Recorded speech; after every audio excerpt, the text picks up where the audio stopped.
Despite the strength he had gained, Mobei was unable to dodge the shadow leopard's simple attack, as his reaction was severely slowed down and blood gushed out of him. He once again tried to retreat, for he felt that he had missed the time to attack.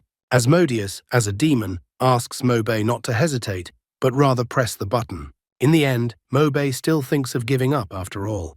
Although he realizes that this skill is part of the Demon King's plan, but he has no choice. He confirms the choice of demonic evolution. The transformation began, and the shadow leopards began to be thrown aside by a terrifying and frightening purple aura. Asmodeus could not hide his delight and joy.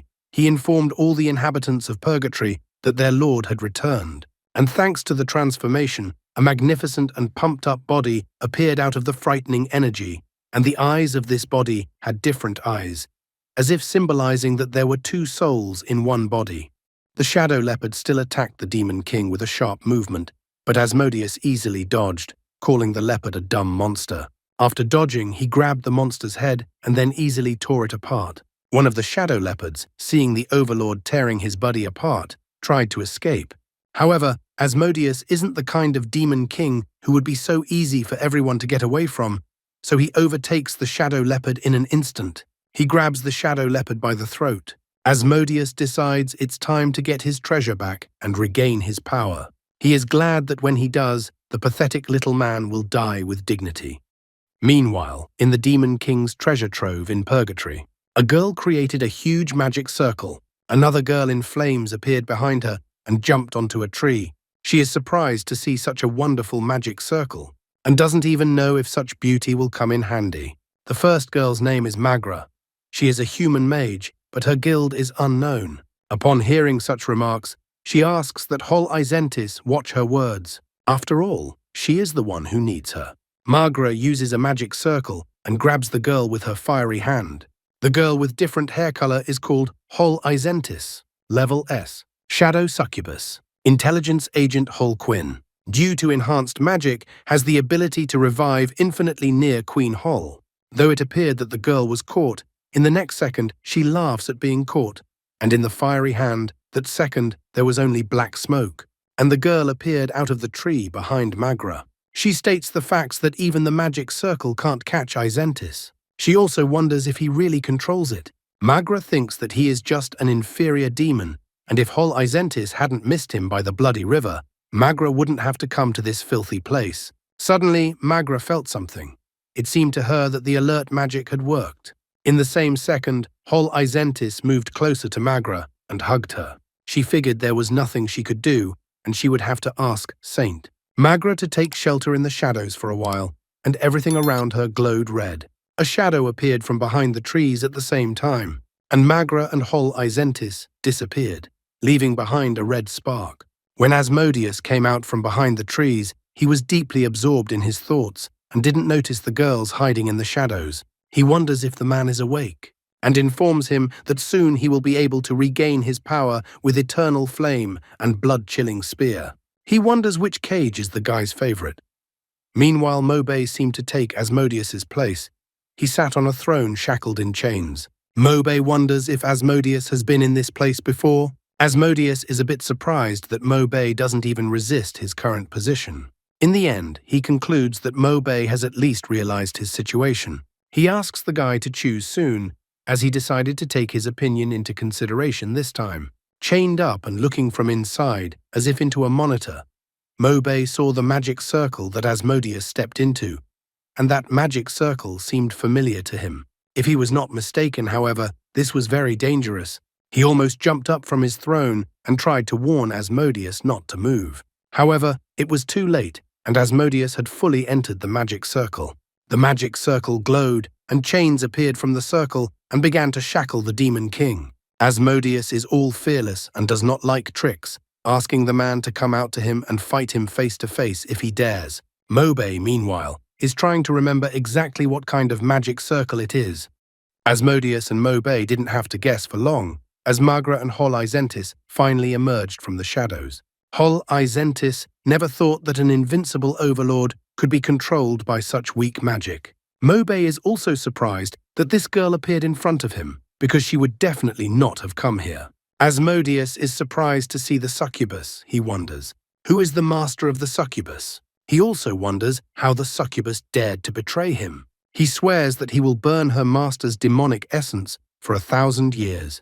Hol Isentis tells Asmodeus to shut up and slaps him like a normal demon. Asmodeus tries to dodge, but Magra orders him to kneel, and the Demon King immediately falls to his knees.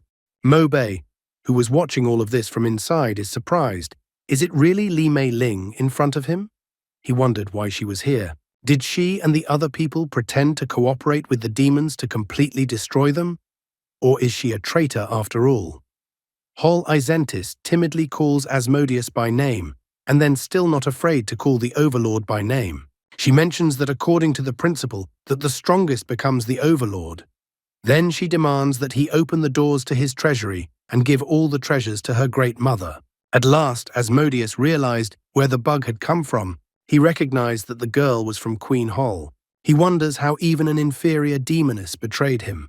All these revealed events force the Demon King to make a deal with the human. Mobei is primarily interested in the terms of the deal. Asmodeus offers to cooperate until he kills all the traitors, at which time they can share one body. Mobei doesn't trust the demons, but this time he agrees to cooperate. The Demon King only laughed. He himself is surprised by this turn of events. He would never have thought that the day would come when he would cooperate with humans. Hol Isentis was infuriated by this laughter, and she slapped Asmodeus across the face. She wondered why Asmodeus was laughing. He's just a low-ranking demon, and she won't let him insult her mother. Magra asks Hol Isentis to calm down, as they need him to find the treasure.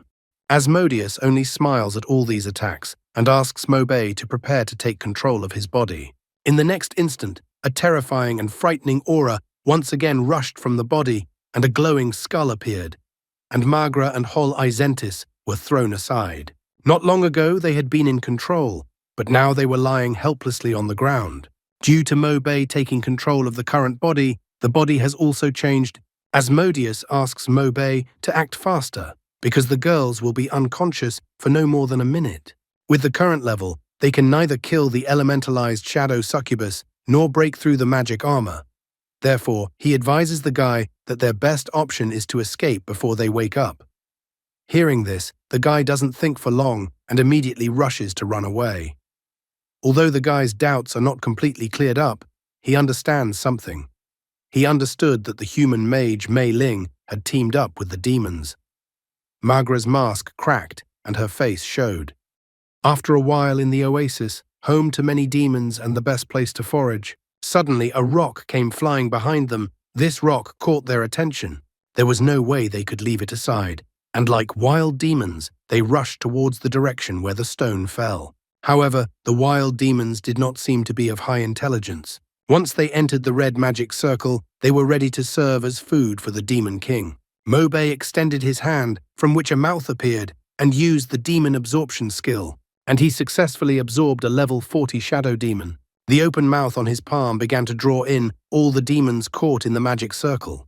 The system reported that he had successfully absorbed a level 40 shadow demon. He had also obtained the mimicry skill, Shadow Domain. There are 3 out of 3 attempts left. The system also reported that the mimicry skill, Shadow Warp, was obtained. 2 out of 2 attempts remaining. And he's also gained the mimicry skill, Shadow Blade. Remaining attempts 1 out of 1. Mobei thought that the skills obtained through absorption were complete crap. While he was thinking about all this, a monstrous pain came over him. A huge castle appeared in front of his eyes, and he immediately grabbed his head. He was already starting to get stressed out by all these chaotic memories. Every time he absorbed demons, he would receive their memories. Even if the Demon King refused to share the map of the area, he would soon seem to know the area like the back of his hand. Suddenly, it was as if some sort of portal appeared in front of his eyes. He didn't know if it was the memories of the shadow demons or not. Asmodeus confirms that they are memories and let the wretched man continue to absorb demons until he becomes a demon himself. Meanwhile, the demon castle, Takalili. A lot of demons queued up in an attempt to get behind the gates. Mobei broke through the wall with his body, and Asmodeus wailed over what had happened. He wasn't happy that some low-ranking shadow demon had sealed him into the wall. He's glad that he's strong enough, and the next time he sees a demon, he'll definitely eat it. Mobe also wonders if this kind of behavior definitely doesn't look suspicious, and something it definitely doesn't agree with his words. However, Asmodeus states that the more shouting, the more believed. One of the demons greets the horned demon king and wonders if the Lord needs a guide. Asmodeus advises him to kick the demon out of here. After all, the stronger the better, because it could be a trap by the low-ranking demoness. Quinn and demons certainly don't need guides. After hearing the convincing arguments, Mobe sends the demon flying with a kick of his left foot. Asmodeus is proud of his new apprentice. Next, he tells Mobe to enter the city. The Demon King asks the man to remember that the demon city is not accessible to all demons. The entrance is guarded by 2 huge demon guards. Once inside, he is curious and even a little saddened to see the demon castle. There are people on the streets being grabbed by demons. Traveling through the demon realm, the demons struggled to survive after humans entered their world. Some of the demons started killing and robbing them. This is part of survival. It seems that Mobe had already partially turned into a demon, for he didn't even make an attempt to protect the human who was hurt right in front of him. Meanwhile, some high-born demons who were more like humans despised the low-born muscular demons. In addition, they were addicted to the art and culture that humans had created. They were more inclined to conquer the human world and raise humans as livestock. One of them was selling high-end goods for 300 a month. Asmodeus also noticed this change in Mobe. He asks the human if he wants to save his kin. He notes that the human is becoming more and more of a demon. The succubus queen, Hol Quinn, belongs to a symbiotic type of demon. They saw a statue of this very Hol Quinn in town. The Demon King wonders if the man remembers the plan. Mobe confirms to join the expedition army to access the teleportation gate. They then need to find an old acquaintance, Asmodeus, to divide their souls so they can separate from each other, at which point they part ways. Asmodeus confirms it. However, they each had their own plan that they were not going to voice to each other. Once they reached the teleportation gate and got to Mavis, then each of them wasn't going to let the other escape. However, they didn't have to think about it for long, as the succubus prince appeared in the square. It was coincidental that on this day, there was a festival in honor of the founding day of the town of Hol Quinn. It could be seen that the city's security on this day was much weaker than usual, and Asmodeus was wondering which person would come to attack. In any case, whoever it was, he wouldn't be able to leave alive. However, one girl with 2 blades still decided to attack. Mobe immediately tired of the attacker. After all, it was his familiar Carmela. Mobe immediately notices all the mistakes that Carmela had made. After all, she shouldn't have waited so long, but should have struck right away. She should have struck confidently, because that's what an experienced assassin should do. Carmela regrets that the teacher cannot see her at this moment. Carmela is Mobe's apprentice. Her level is A, Guild Unknown. However, the succubus prince mocks the girl and says she's stupid for deciding to attack. He easily blocks the inexperienced assassin's attack, and her blade doesn't reach the prince. He then throws the girl back himself, wounding her. Apparently, the succubus prince was hoping for something interesting, but he quickly got bored and was going to finish her off quickly since playing with her didn't work out. How could Mobe stand by when his student was about to be killed? He used Shadow Warp and rushed to save Carmela. After remarking that she had overestimated her strength, 2 Shadow Steel puppets are not weak. Mobe managed to save his apprentice at the very last moment, and the puppet's blade raised a huge pillar of dust and destruction.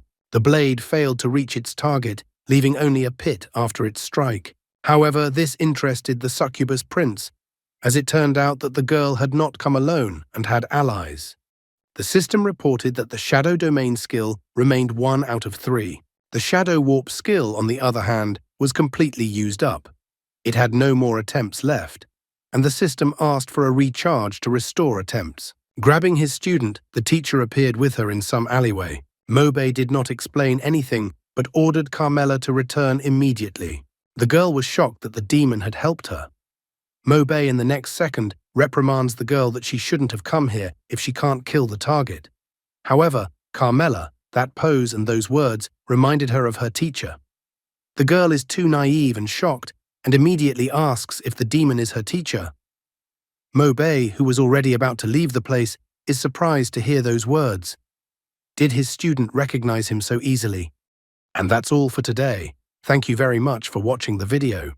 If you would like to see a sequel, please like, subscribe to the channel, and leave your wishes in the comments. You can also subscribe to Telegram to know about new videos. Bye everybody.